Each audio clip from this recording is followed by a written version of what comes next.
ఎండలు మండిపోతున్నాయి అంటే మనకి గుర్తొచ్చేది మామిడికాయల సీజన్. ఈ సమ్మర్‌లో మామిడికాయలతో పచ్చళ్ళు కామనే. కానీ ఈరోజు నేను చూపించబోయే ఈ ఫ్రైడ్ మ్యాంగో బైట్స్ టేస్ట్ చూస్తే అస్సలు వదలరు.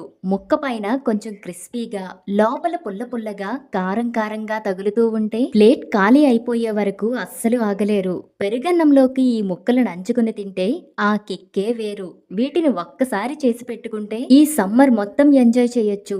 ఇంకెందుకు ఆలస్యం? వీడియోలోకి వెళ్ళి ఈ టేస్టీ రెసిపీ ఎలా చేసుకోవాలో చూసేద్దాం రండి. ఈ ఫ్రైడ్ మ్యాంగో బైట్స్ కోసమని నేనైతే ఇక్కడ 5 పలకబారిన పుల్లగా ఉండే మామిడికాయల్ని బాగా వాష్ చేసుకుని తీసుకుంటున్నాను. పలకబారినవనే కాదు, బాగా కాయల్లాంటివి అయితే ఇంకా బాగుంటాయి. ఇప్పుడైతే ఈ కాయలకు పైన ఉన్న తొడిమలను ఇక్కడ నేను చూపిస్తున్నా కదా, ఈ సైజులో రిమూవ్ చేసుకుంటే జీడు అన్నది పోతుంది. తొడిమలని కట్ చేసుకున్నాక మిడిల్లో టెంక ఉంటుంది కదా, ఆ టెంకుకు రెండు వైపులా సగం సగం ఇదిగోండి నేను చూపిస్తున్నా కదా, ఫస్ట్ ఇలా కట్ చేసుకోవాలి. ఇలా కట్ చేసిన పీసెస్ ని నిడువుగా సన్నగా కట్ చేసుకోవాలి. మరీ దలసరిగా కట్ చేసుకుంటే ముక్కలు అన్నవి సరిగ్గా ఊరవు. అదే ఇలా సన్నగా కట్ చేసుకుంటే ముక్కలకి పాకం అన్నది బాగా పట్టి ముక్కలు అన్నవి బాగా ఊరుతాయి. కాబట్టి ముక్కల్ని మనం ఎంత సన్నగా కట్ చేసుకుంటే తినడానికి అంత టేస్టీగా ఉంటాయన్నమాట. కొంతమంది తెలుసో తెలియకో తొక్కని రిమూవ్ చేస్తూ ఉంటారు.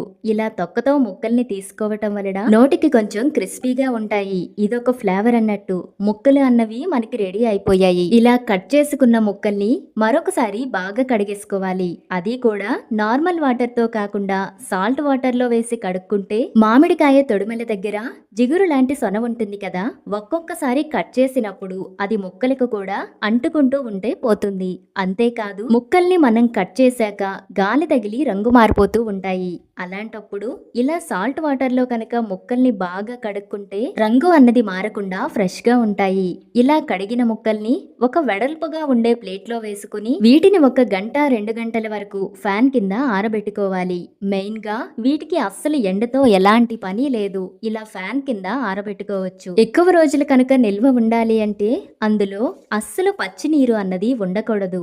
ముక్కల పైన ఉన్న నీటి తడి ఆరిపోవటం వలన మనం చేసే స్వీట్ బైట్స్ ను త్వరగా బూజు పట్టకుండా ఎక్కువ రోజులు ఫ్రెష్ గా నిల్వ చేసుకోవచ్చు అన్నమాట. ఫ్యాన్ కింద ఆరబెట్టుకున్న తర్వాత కూడా మరొకసారి ముక్కల్ని బాగా తుడుచుకోవాలని నేనైతే కిచెన్ స్పాంజ్ వైప్స్ ని అయితే యూస్ చేస్తున్నాను. ఒకవేళ మీకు ఇది అవైలబుల్ గా లేదు అంటే కాటన్ క్లాత్ తో అయినా ముక్కల్ని తుడుచుకోవచ్చు.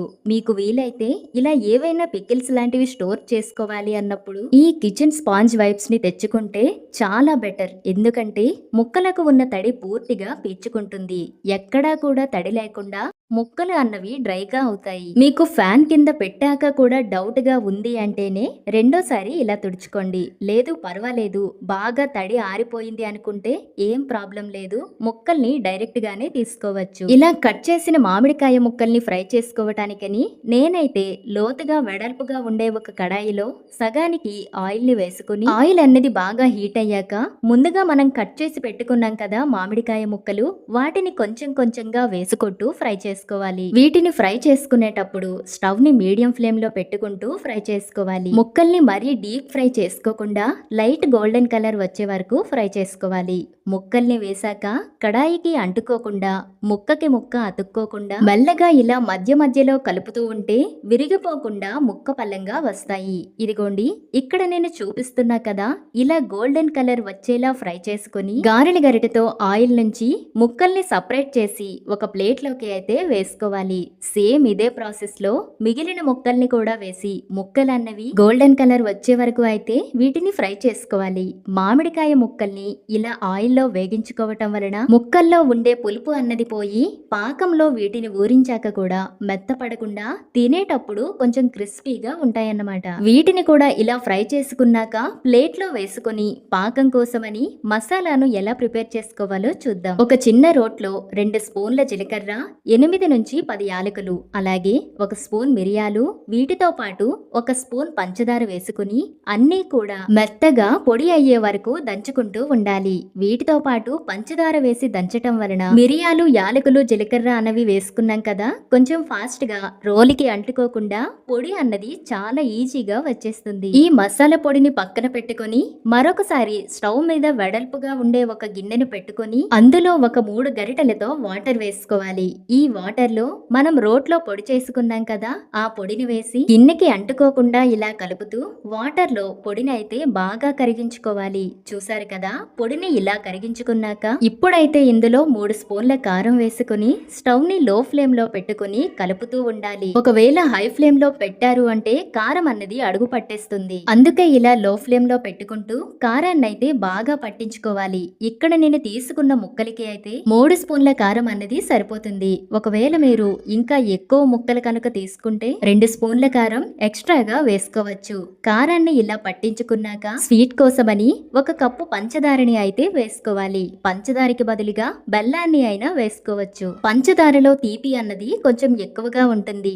బెల్లంలో తీపితో పాటు కాస్త తేమ కూడా ఉంటుంది కాబట్టి పంచదారతో సమానంగా తీపి రావాలి అంటే కొద్దిగా ఎక్కువ బెల్లం అయితే పడుతుంది. పంచదార వేసినప్పటి నుంచి ఆపకుండా కలుపుతూ ఉండాలి. కొద్దిసేపటికి ఇలా నొరగలాగా వస్తే పాకం తీసుకోవటానికి రెడీగా ఉన్నట్టు. దీనిలో ఇక్కడ నేను మీకు చూపిస్తున్నా కదా, ఈ గ్లాస్ తో 2 గ్లాసుల వరకు వాటర్ ని అయితే వేసి మరొకసారి బాగా కలుపుకొని మూత పెట్టేసి ఈ వాటర్ అంతటిని మరిగించుకోవాలి. అయితే మధ్య మధ్యలో మూత తీస్తూ వాటర్ ని చెక్ చేసుకుంటూ ఉండాలి. మనకి పాకంకి కావలసిన టెక్స్చర్ అనేది వచ్చే వరకు. చూసారా, పాకం అన్నది మనకి ఇంకా రెడీ అవ్వలేదు.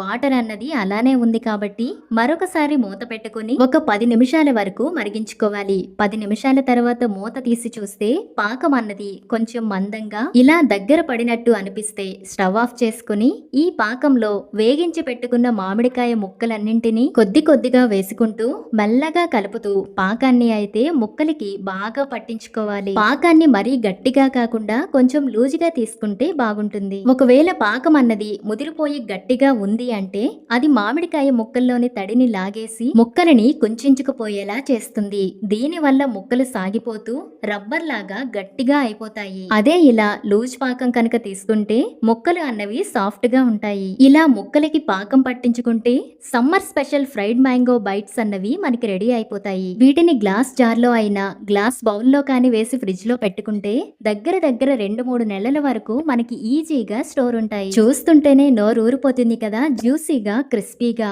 మరి ఈ సమ్మర్ స్పెషల్ రెసిపీ మీకు నచ్చినట్టయితే లైక్ చేయండి, షేర్ చేయండి. అలాగే ఇలాంటి మరిన్ని ఇంట్రెస్టింగ్ రెసిపీస్ కోసం ఇప్పుడే మన ఛానల్ ను సబ్స్క్రైబ్ చేసుకోండి.